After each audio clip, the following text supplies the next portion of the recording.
Jadi kita tengok satu tempat yang unusual sedikit. Dekat sini, ejaan dia, Ainun. betul tak? Ainun. Nah, ejaan dia Ainun. Eh? Jadi dia akan berlaku satu hukum, nama dia Maklin. Maklin. Maklin. Sorry, Maklin.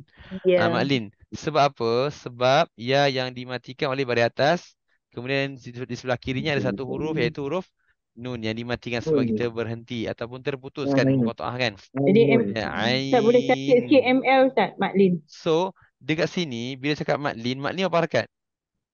Maklin dua. Dua Ustaz. 46 ke? Oh, 2, 4, 246. 6. 2 boleh, 4 boleh, 6 boleh. Kita boleh baca mana-mana.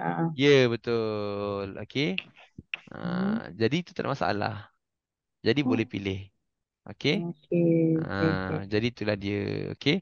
Yang Matlin ni. Biasanya kalau kat luar, mungkin kita tak cakap lah biasanya. Sebab kita cakap 6 saja terus kan. Tapi kat sini, saya beritahu siap-siap lah. Sebab dia, huruf muqatta'ah ni juga terikat pada hukum tajwid. Mana-mana yang ada hukum tajwid dalam tu, dia pun perlu di-applykan dalam muqatta'ah ni. Okey. Alright. Hamim Ain Sin Qaf. Orang kata apa, dia tak akan masuk dekat bab lain lah, tapi dia lebih pada sifat huruf. Hamim Ain Sin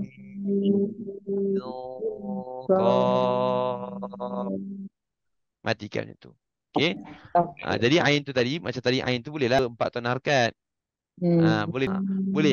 Tapi yang lain-lain tu tak adalah. Sinun tak boleh lah. Sebab kan sainun kan. Dia sinun. Ain sahaja yang ada. Ainun. Dia sahaja yang boleh. Dia boleh 4. Dia boleh 6. Okey. Alright.